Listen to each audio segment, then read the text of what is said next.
할렐루야. 예수 그리스도 이름으로 하나님 말씀 증거하겠습니다.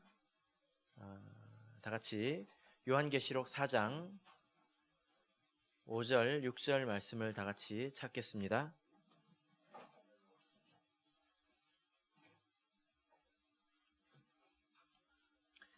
요한계시록 4장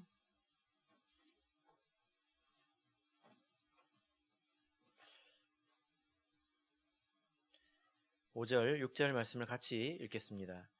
시작.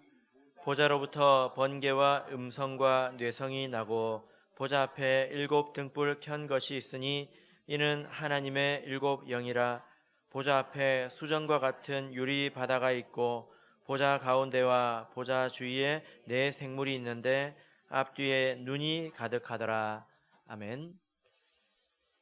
네, 오늘 이 시간은 하늘 보좌의 환상이라는 제목으로 하나님 말씀을 증거하겠습니다.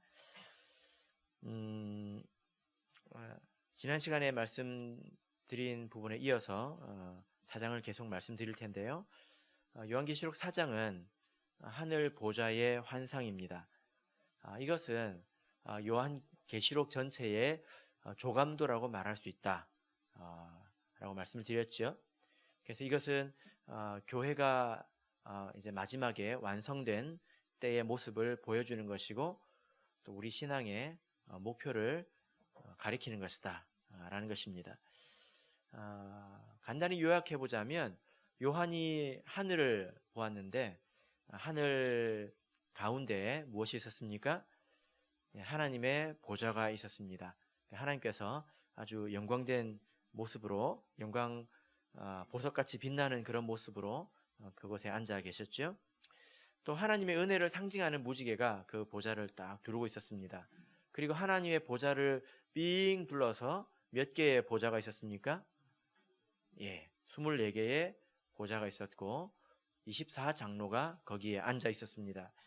24장로의 신분은 무엇입니까? 그들은 어떤 자들을 말합니까?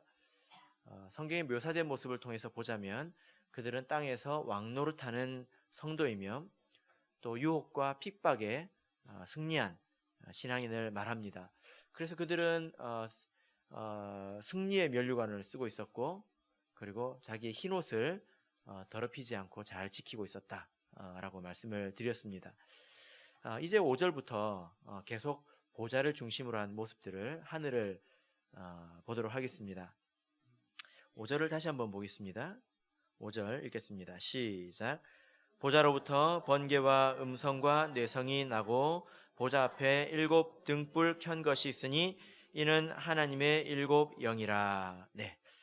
4장은 전체적으로 가장 완벽한 수준의 신앙생활을 말하는 것입니다. 우리 성도들이 도달해야 될 목표이죠.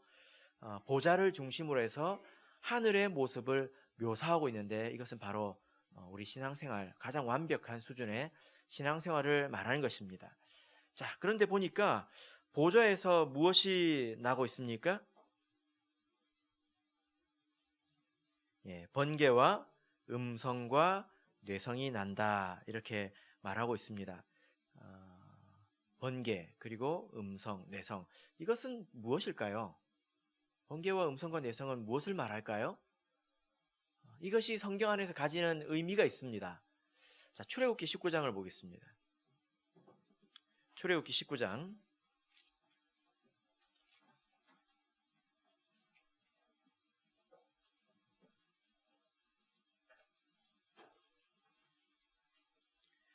출애굽기 19장 16절 출애굽기 19장 16절 같이 읽겠습니다. 시작. 제3일 아침에 우레와 번개와 빽빽한 구름이 산 위에 있고 나팔 소리가 심히 크니 진중 모든 백성이 다 떨더라. 이것은 이스라엘 백성이 출애굽한 이후에 시내산에 갔을 때에 하나님께서 나타나셨고 그때의 광경을 기록한 것입니다. 우레와 번개는 하늘에서 번개가 내리셨다는 것이고 빽빽한 구름 가운데 그리고 우레는 무엇입니까? 계시록에 있는 뇌성을 말합니다. 이것은 천둥 소리를 말하죠. 그죠? 그리고 아주 큰 나팔 소리가 울렸습니다. 그래서 그 곳에 있던 이스라엘 모든 백성들이 그것을 다 보고 듣고 두려워서 다 이제 떨었다 이렇게 말하고 있습니다. 여기 보면 똑같이 나오지 않습니까? 우레와 번개와 이제 나팔 소리가 이렇게 등장하는데요. 계시록에 있는 이 음성이라는 뜻도 꼭 사람의 음성만을 말하는 것이 아니라 모든 종류의 소리를 뜻할 수 있습니다. 그래서 이 세 가지는요, 하나님께서 나타나신다는 뜻이에요. 그리고 하나님께서 백성들에게 어떤 메시지를 주실 때에 나타나는 것입니다. 자, 그래서 출애굽기 19장 이 사건 이후로 하나님께서 이스라엘 백성에게 어떤 메시지를 주셨을까요? 바로 십계명입니다.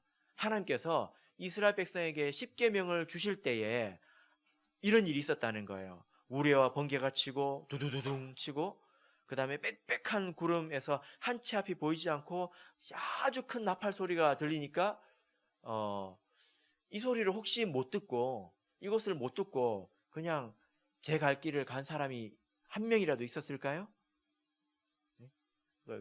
이 소리를 못 듣고 그냥 꾸벅꾸벅 졸고 있는 사람이 있었을까요? 예, 없었겠죠. 그죠? 예. 하나님께서 이렇게 모든 사람이 듣지 않을 수 없고 보지 않을 수 없고 이런 소리로 역사하시고 바로 하나님의 메시지를 주셨다는 것입니다.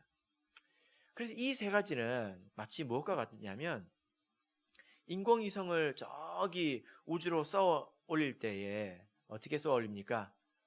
땅에서 집어던지면 저 위로 올라가지요. 예, 삼손이와도 그건 못할 것 같습니다. 어떻게 하죠? 로켓에다가 인공위성을 제일 꼭대기에 실어서 올려보내지 않습니까?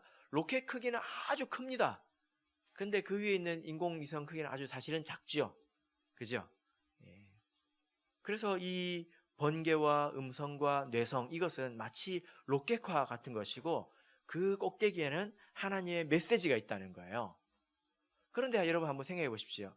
그 로켓을 뻥 하고 쏘아 올리는데 꼭대기에 인공위성이 없을 수 있습니까? 그렇게 하는 사람이 있을까요? 없을까요? 없겠지요. 그죠? 그래서 번개와 음성과 뇌성이 있으면 반드시 거기에는 하나님의 메시지가 같이 나옵니다. 하나님께서 이것을 통해서 메시지를 전달한다는 거예요. 우리가 보좌 앞에 있는 성도라면 이걸 듣고 살아야 되겠죠. 그죠? 예, 듣고 살아야 됩니다. 요한계시록에 보면 번개와 음성과 뇌성이 몇 차례 등장합니다. 그런데 반드시 메시지와 함께 등장하는데 어떤 메시지일까요? 자, 요한계시록 8장 5절을 보겠습니다. 요한계시록 8장 5절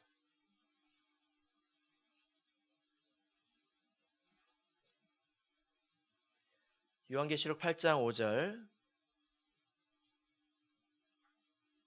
같이 읽겠습니다. 시작. 천사가 향로를 가지고 단 위에 불을 담아다가 땅에 쏟음에 뇌성과 음성과 번개와 지진이 나더라. 예, 이 뇌성과 번개와 음성과 번개 이 꼭대기에 뭐가 달려 있습니까? 지진이 있죠. 하나님께서 지진을 보내신 것입니다. 11장 19절을 보겠습니다.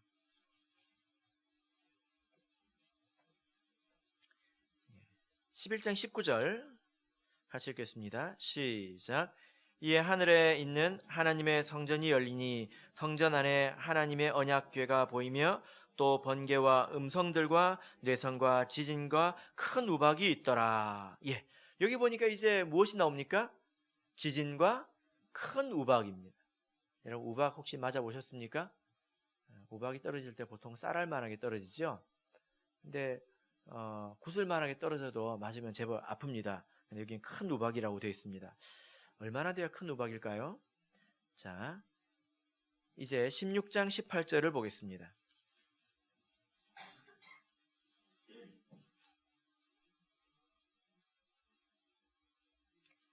16장 18절 같이 읽겠습니다. 시작. 번개와 음성들과 뇌성이 있고 또 큰 지진이 있어 어찌 큰지 사람이 땅에 있어 오므로 이같이 큰 지진이 없었더라. 예. 이제는 무엇이 있습니까? 큰 지진이 있는데 지금까지 없었던 제일 큰 지진이 있다는 거예요. 그런데 21절을 보면 사실은 하나가 더 있습니다. 21절을 보면 또 중수가 한 달란트나 되는 큰 우박이 있었습니다. 21절, 21장이라고 했습니까? 21절입니다. 이 사상 초유의 지진과 함께 또 무엇이 있습니까? 큰 우박. 그런데 어떤 우박입니까? 한 달란트나 되는 우박입니다. 한 달란트의 무게는 한 30kg 정도 됩니다. 우박 한 덩어리가 30kg입니다. 이게 30kg이 하늘에서 떨어지면 이게 어떻겠습니까? 거의 이거는 폭탄이 땅으로 떨어지는 것과 같겠죠. 성전 안에서 무게가 가장 무거운 것이 한 달란트입니다. 성막에서. 자, 그래서 이 몇 구절을 찾아봤는데 번개와 음성과 뇌성이 무엇을 동반합니까? 대체적으로 지진과 우박을 동반하죠. 이 지진과 우박은 성경 안에서 무엇을 말할까요? 지진은 땅이 흔들리는 거지 않습니까? 땅이 갈라지는 것입니다. 성경 안에서 이 지진은 하나님의 경고와 심판을 말합니다. 고라당이 모세에게 반역했을 때 어떤 일이 있었습니까?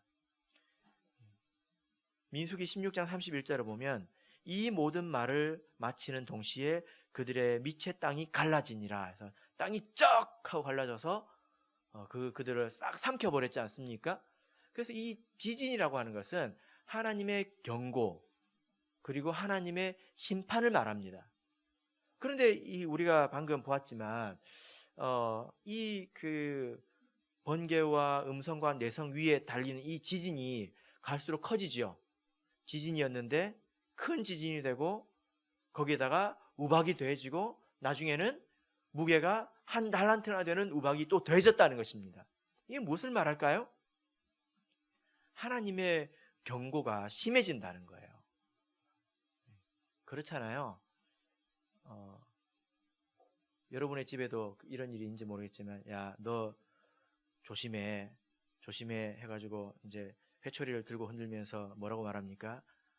까불면 맞는다 해가지고 한 대를 딱 때립니다. 그런데 말을 안 들으면 그 다음에는 몇 대를 때립니까? 두 대가 됩니다. 그런데도 말을 안 들으면 몇 대가 됩니까? 다시 한 대로 줄어듭니까? 아니죠. 늘어나죠. 마찬가지입니다. 그래서 경고라는 것은 갈수록 심해지는 것입니다. 어떤 사람에 대한 심판이 다른 사람에게는 경고가 될 수 있는 거죠. 그죠? 그래서 이것이 하나님의 경고임과 동시에 심판이라는 거예요. 자, 그래서 우리가 이 번개와 음성과 뇌성을 통해서 계시록에서 아주 중요한 정보를 하나 얻을 수 있는데 그것이 뭐냐면 이 계시록 구절들의 시간적인 순서를 알 수 있다는 것입니다. 계시록이 시간 순서대로 다 되어 있지 않아요. 시간 순서대로 되어 있지 않기 때문에 이런 내용을 통해서 이 내용이 어디에 속하는지 그 순서를 구분할 수 있다는 것입니다. 그것은 이제 차차 좀 말씀드리기로 하고요. 자, 그래서 여러분 보좌에서 어떤 소리가 납니까? 보좌 주위에 있는 사람들은 무엇을 듣고 살까요? 하나님이 경고하는 소리를 듣고 삽니다. 근데 그 소리를 안 들을 수 있습니까? 아까 그 산중에 있던 그 모든 백성들이 다 듣고 있다고 말하잖아요. 그죠?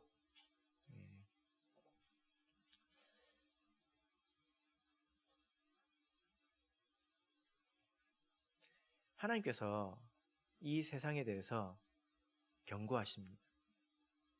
그 소리가 들리십니까?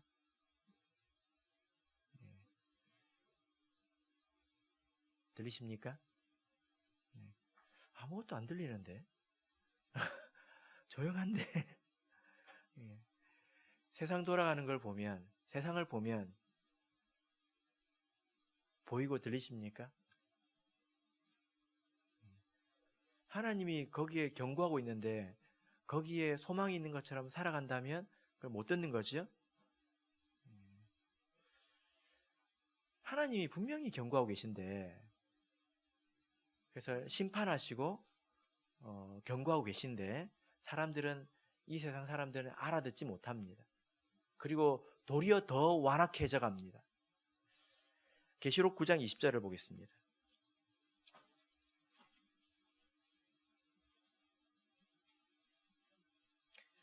계시록 9장 20절 21절까지 보겠습니다.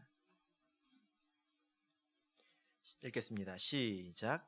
이 재앙에 죽지 않고 남은 사람들은 그 손으로 행하는 일을 회개치 아니하고 오히려 여러 귀신과 또는 보거나 듣거나 다니거나 하지 못하는 금, 은, 동과 목석의 우상에게 절하고 또 그 살인과 복술과 음행과 도적질을 회개치 아니하더라. 예.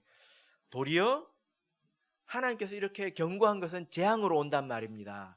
여러분 집에 지진이 나면 그게 재앙이지 않겠습니까? 재앙이라는 말이에요. 그런데 도리어 회개하지 않고 무엇을 찾아갑니까? 우상을 찾아간다는 거예요. 16장 11절을 보겠습니다. 16장 11절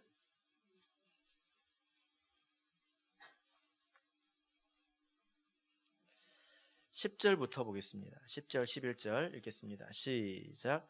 또 다섯째가 그 대접을 짐승의 보좌에 쏟으니 그 나라가 곧 어두워지며 사람들이 아파서 자기 혀를 깨물고 아픈 것과 종기로 인하여 하늘의 하나님을 회방하고 저희 행위를 회개치 아니하더라. 예. 하나님께서 진노의 대접을 쏟으면 회개해야 될 것 아닙니까? 회개해야 될 것 아닙니까? 회개해야 되지 않습니까? 그런데 뭐 하고 있습니까? 도리어 하나님을 회방하고 저희 행위를 회개치 않더라라는 것입니다. 그러니까 이 세상 사람들은, 성전 밖에 있는 사람들은 그게 안 들린다는 거예요.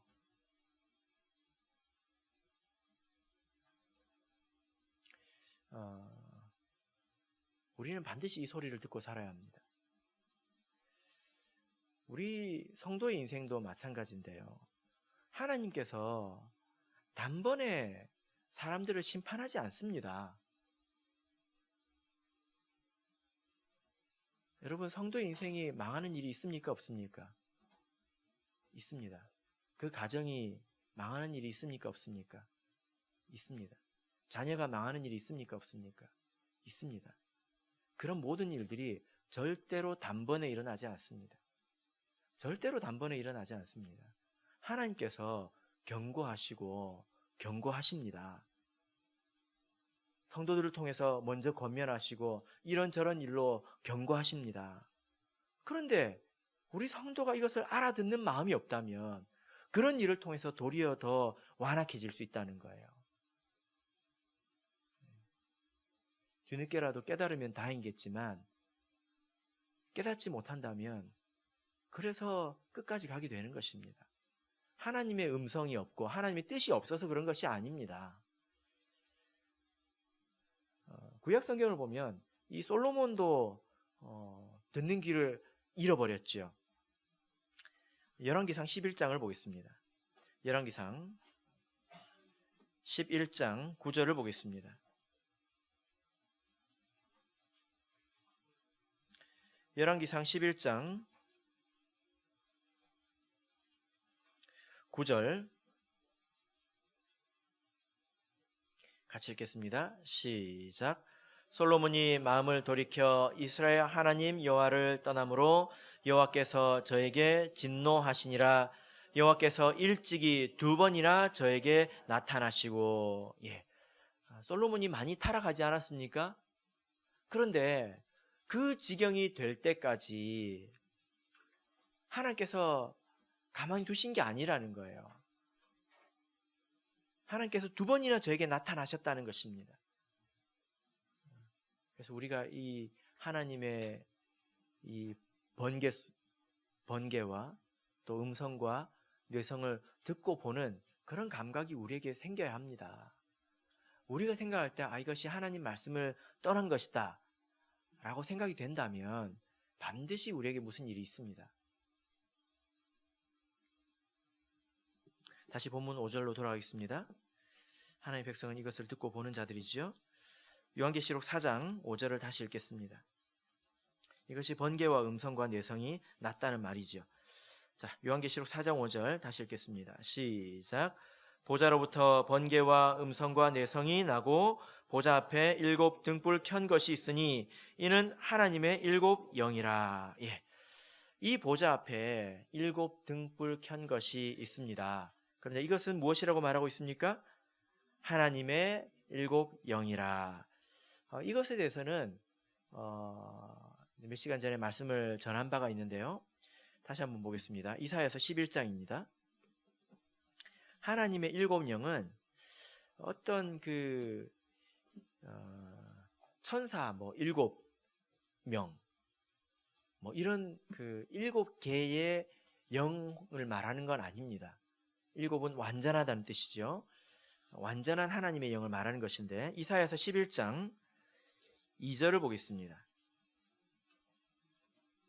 11장 2절 같이 읽겠습니다. 시작.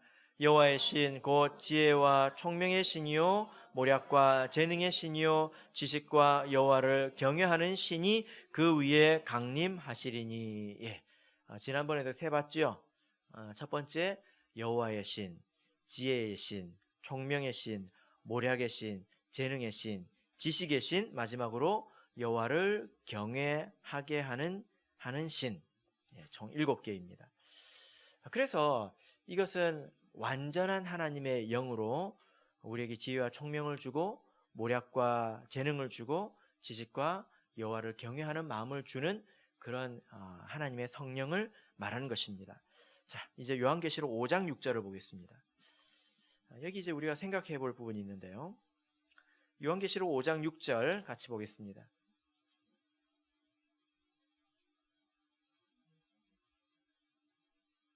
요한계시록 5장 6절 같이 읽겠습니다. 시작. 내가 또 보니 보좌와 네 생물과 장로들 사이에 어린 양이 섰는데 일찍 죽임을 당한 것 같더라. 7 뿔과 7 눈이 있으니 이 눈은 온 땅에 보내심을 입은 하나님의 7 영이더라. 예. 여기 보니까 하나님의 7 영이 또 나오죠. 그런데 조금 다르게 설명하고 있지 않습니까? 어떻게 설명하고 있습니까? 여기 보니까 일찍 죽임을 당한 것 같은 어린 양이 있습니다. 어디에 있습니까? 보좌와 네 생물과 장로들 사이에 있습니다. 그 보좌 이제 주변에 있다는 거죠. 그런데 이 어린 양은 누구를 말할까요? 예수님을 말하겠죠. 근데 이 어린 양이 세상에 뿔이 7개예요. 그림을 한번 그려보십시오. 뿔이 7개면 그리기가 좀 애매합니다. 그리고 7 눈이 있어요. 눈이 몇 개입니까? 7개입니다. 그러면 이마가 좀 빡빡하겠죠. 눈을 7개를 그리려고 하면. 그죠? 이것은 정말로 뿔이 7개 달렸고 눈알이 7개 있는 이제 괴상한 어린 양을 말하는 게 아니라 이 어린 양은 뿔이 있고 눈이 있다는 거예요. 뿔은 능력을 말합니다. 앞으로 계시록에서 뿔이 계속 나옵니다. 그리고 눈은 통찰력, 지혜를 말합니다. 이 두 가지가 같이 있으면 아주 대단한 위력을 발휘합니다. 아무리 능력이 있어도 힘이 있어도 꿰뚫어보는 지혜가 없으면 헛힘을 쓰게 되죠. 아무리 지혜가 있어도 꿰뚫어봐도 능력이 없으면 사실은 아무것도 못합니다. 근데 이 두 가지가 있으면 모든 것을 다 할 수 있습니다. 이 어린 양이 그와 같다는 것입니다. 그래서 이 어린 양은 사실은 전능하신 하나님을 말하는 거죠. 그 7 눈이 바로 온 땅에 보내심을 입은 하나님의 7 영이다. 예수의 눈이 7 영이다. 이렇게 말하고 있습니다. 자, 그런데 온 땅에 보내심을 입은 하나님의 7 영, 이 땅에 보내심을 입은 일곱 영. 이것은 무엇일까요? 자, 요한복음 14장 26절을 보겠습니다. 요한복음 14장 26절입니다. 요한복음 14장 26절.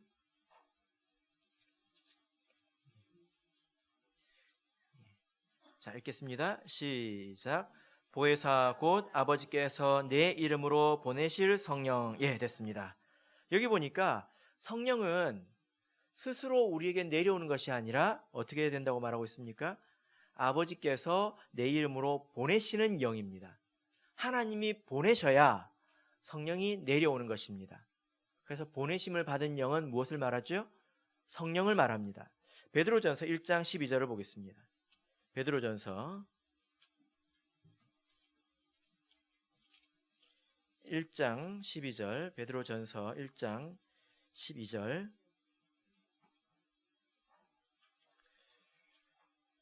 같이 읽겠습니다. 1장 12절 시작. 이 섬긴 바가 자기를 위한 것이 아니요 너희를 위한 것임이 계시로 알게 되었으니 이것은 하늘로부터 보내신 성령을 힘입어 복음을 전하는 자들로 이제 너희에게 고한 것이요 천사들도 살펴보기를 원하는 것이니라. 예. 여기 보니까 성령이 나오는데 이 성령이 어떤 성령이라고 말하고 있습니까? 하늘로부터 보내신 성령을 말합니다. 자, 그래서 우리가 몇 구절을 찾아봤는데 보좌 앞에 이 하나님의 일곱 영은 온 땅에 보내심을 입은 영입니다. 근데 이 땅에 보내심을 입은 영은 성령입니다. 근데 이 영이 어린 양의 눈입니다. 그런데 이것은 하나님의 영입니다. 지금 뭐가 뺑글뺑글 돌지요. 그래서 어쨌다는 걸까요?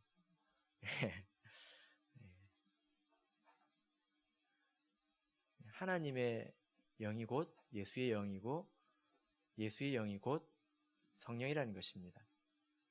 이것을 살펴보면 다 이렇게 통하는 거지요. 그래서 이것을 통해서 우리가 신관의 문제를 생각해 볼 수 있습니다. 그래서 예수님과 하나님은 같은 분이라는 거예요.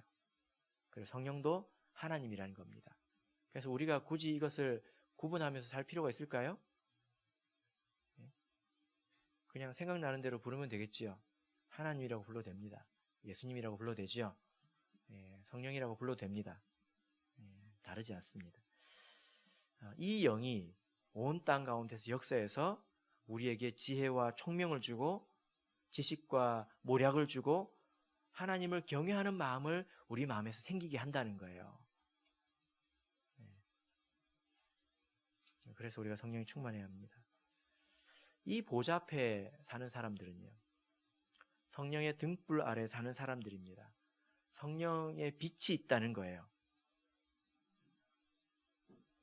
그러니까 이 온전한 신앙생활을 하는 사람들은 그냥 교회만 열심히 왔다 갔다 하는 게 아니라 다른 사람이 못 듣는 것을 듣고 다른 사람들이 못 보는 것을 보고 사는 사람들입니다. 특별히 성령의 빛 아래서 살아가는 사람입니다. 빛이 없는 것은 우리에게 눈이 없는 것과 같아요. 여러분, 눈이 있어도 빛이 없으면 볼 수 있습니까? 없죠? 그죠? 그래서 빛이 없다는 것은 우리에게 눈이 없다는 거예요. 만약에 우리에게 그 육신적인 눈이 없다면 사는 것이 굉장히 피곤할 것입니다. 또 살기가 쉽지 않겠죠. 그죠? 그러나 생각해 보십시오.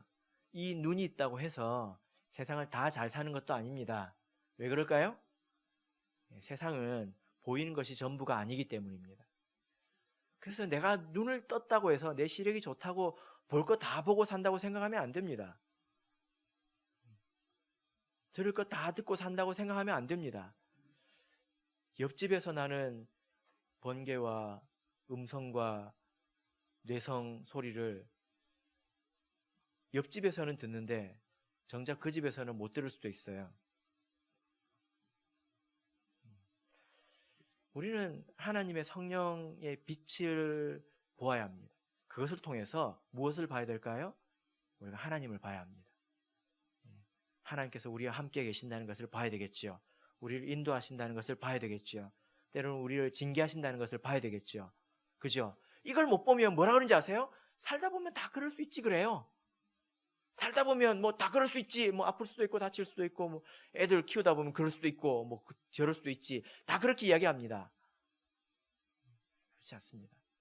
성도의 인생은 조금 다릅니다. 세상 사람의 인생과 다릅니다. 그래서 우리가 이것을 보고 사는 것과 보지 못하고 신앙생활하는 것은 정말 달라요. 제가 보면 제가 이런 말을 좀 많이 하지 않습니까? 보고 사는 사람들이 있어 보이지 않습니까? 여러분들 눈에도? 듣고 사는 사람들이 있어 보이지 않습니까? 우리 신앙생활 때 그렇게 해야 합니다. 한번 생각해 보세요. 저는 그렇게 경험하지 못하고 신앙생활을 하는 것이 되게 고통스러울 것 같습니다. 예를 들어 이제 사과라는, 여러분들이 처음 보는 이 사과라는 그 과일에 대해서 일주일에 화요일에 설명을 한번 듣고 금요일에 설명 한번 듣고 안식일 오전에 설명을 한번 듣고 오후에 설명 들은 거 가지고 그 사과 맛에 대해서 서로 이야기 나눠보고 매주일 반복한다고 생각해 보십시오. 먹어보지는 못하고. 그거 얼마나 괴롭겠습니까? 그죠? 그러다가 한번 탁 먹어봤습니다. 그러면 어떻게 되겠습니까? 이런 거였구나 하지 않겠습니까? 신앙생활은 그렇게 하는 거죠. 마찬가지입니다. 우리가 하나님에 대해서 많이 들어가지고 익숙해진 것과 하나님의 다스림, 그러니까 하나님께서 우리를 도우시고 하나님께서 우리를 징계하시고 하나님께서 우리를 인도하시고 이런 것들을 보고 사는 것은 완전히 다릅니다. 완전히 다릅니다. 이게 우리가 눈을 뜨고 사는 거죠. 여러분, 우리가 어떻게 하면 이 눈이 열릴 수 있을까요? 어떻게 해야 이 눈이 열릴 수 있을까요? 마가복음 10장을 보겠습니다. 이 말씀대로 해보십시오. 마가복음 10장 51절입니다.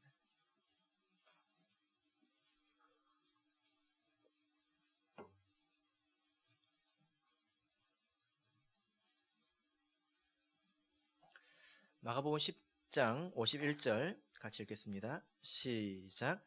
예수께서 일러 가라사대 내가 무엇을 하여 주기를 원하느냐? 소경이 가로되 선생님이여 보기를 원하나이다. 네. 제가 이 말씀을 신방 가서 전한 적이 있는데요. 어느 집에 가서 이 말씀을 전했을까요? 천안교회입니다. 천안교회에 앞을 못 보시는 자매님이 있습니다. 그 집에 와서 이 말씀을 이렇게 전했는데요. 어떤 한 소경이 예수님을 애타게 불렀습니다. 다윗의 자손이여 하고 애타게 불렀습니다. 그래가지고 많은 사람들이 꾸짖었다고 되어 있습니다. 되게 시끄러웠나 봅니다. 점잖게 이제 부른 것이 아니라 되게 시끄럽게 불렀나 봅니다. 그래서 예수님께서 그 소경을 이렇게 불렀어요. 그랬더니 그 소경이 자기의 겉옷을 버리고 던져버리고 뛰어갑니다. 그래서 예수님께서 그 소경에게 뭐라고 하십니까? 뭐라고 합니까? 그래, 뭘 해줄까? 그럼 소경이 뭐라고 말할까요? 보면 모르십니까?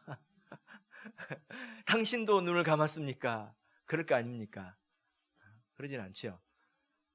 뭐라고 합니까? 주여 보기를 원하나이다. 주여 보기를 원하나이다.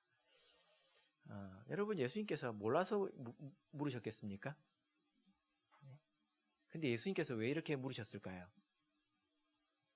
예수님이 이 말을 듣기를 원하는 것입니다. 예수님이 주여 보기를 원하나이다, 이 말 듣기를 예수님이 원하신다고요. 이게 무슨 말일까요? 사실은 앞부분을 보면요, 마가복음 10장 37절을 보면 제자들이 예수님께 와가지고 엉뚱한 것을 구하고 있습니다. 내가 너희들에게 뭘 해줄까나. 36절 보십시오. 이르시되 너희에게 무엇을 하여 주기를 원하느냐? 그럼 이 제자들이 뭐라고 대답을 했어야 됩니까? 제자들이 뭐라고 대답했어야 됩니까? 주여, 보기를 원하나이다. 이렇게 답했어야 된다고요. 왜냐? 내가 육신적인 눈은 떴지만 영적인 눈은 어두우니까 하나님 내가 보기를 원합니다 하고 크게 소리를 외쳐야 되는데 지금 뭘 구하고 있습니까? 하나는 주의 우편에 하나는 좌편에 앉게 하여 주옵소서 하니까 예수님이 지금 고구마를 3개 먹었어요. 터벅 고구마를 물도 안 드시고 3개를 먹었어요. 답답해 죽겠는 거예요. 아이고 이 답답하. 뭘 구해야 될지도 모르냐 답답하 해가지고 예수님께서 소경으로 가신 거예요. 그래서 야 지금 너희들이 대답해야 될 답이 이것이다 라고 보여주신 것입니다. 여러분 지금 하나님께서 어떤 기도를 듣기를 원하실까요? 주여 보기를 원하나이다. 내가 눈은 떴지만 하나님이 뭐하고 계신지도 모르겠고 번개와 음성과 뇌성 소리도 잘 안 들리고 하나님 어쩌면 좋습니까? 내 눈 좀 띄워주시고 내 영적인 기도 좀 밝혀주십시오 하고 어떻게 하면 됩니까? 큰 소리로 외쳐야 합니다. 옆 사람들이 시끄럽다고 할 때까지. 그리고 어떻게 해야 됩니까? 겉옷을 벗어야 합니다. 그렇게 예수님에게 쫓아나가야 합니다. 겉옷은 아주 중요하지요. 그죠? 겉옷은 낮에는 차양막이고 밤에는 이불입니다. 겉옷은 없으면 살 수 없어요. 그런 각오로 갔다는 것입니다. 그래서 제가 그 자매님 집에 신방을 가가지고 이 말씀을 가지고 육신적인 눈을 뜨는 것은 하나님의 은혜에 속한 문제인데 하나님의 뜻은 영적인 눈을 뜨는 것이다. 그런데 제가 보니까 그분은 정말로 영적으로 눈을 떴어요. 그런 형편 중에도 전혀 우울함이 없습니다. 기쁩니다. 우리가 어떻게 눈을 뜰 수 있을까요? 마가복음 10장을 참고하셔서 기도하시기를 바랍니다. 이것을 보는 사람과 보지 못하는 사람은 아주 다릅니다. 자, 마지막으로 계시록 4장 6절을 보겠습니다. 4장 6절 읽겠습니다. 시작. 보좌 앞에 수정과 같은 유리 바다가 있고, 됐습니다. 오늘은 여기까지 하겠습니다. 보좌 앞에 무엇이 있습니까? 수정과 같은 유리 바다가 있고, 요한계시록에는 바다가 2종류의 바다가 나옵니다. 그래서 우리가 어떤 바다에 있느냐가 상당히 중요한데요. 우리는 어떤 바다에 있어야 됩니까? 수정과 같은 유리 바다에 있어야 되겠죠.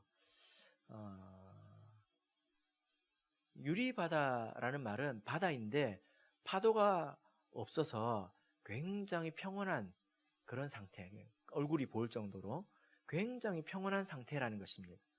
거울과 같은 그런 이제 평온함, 작은 파도조차도 작은 요동조차도 없다는 거죠.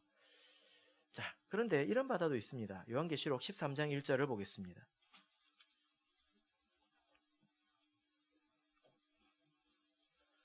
요한계시록 13장 1절 같이 읽겠습니다.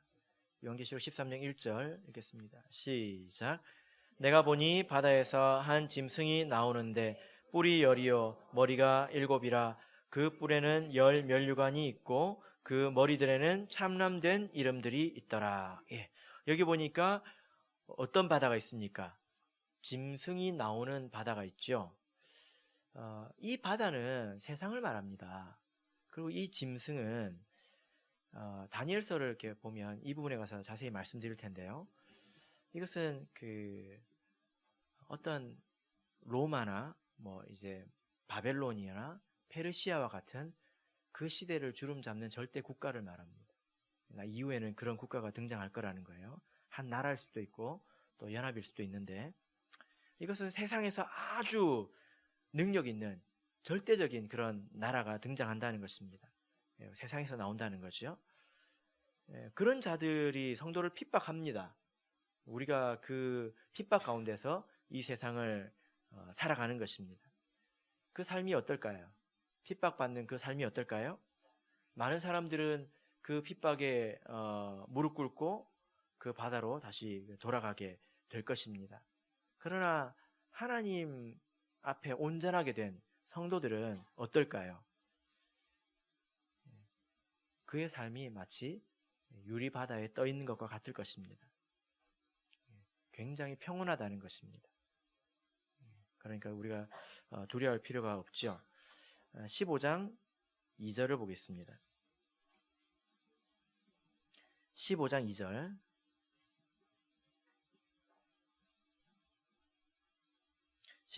같이 읽겠습니다. 시작.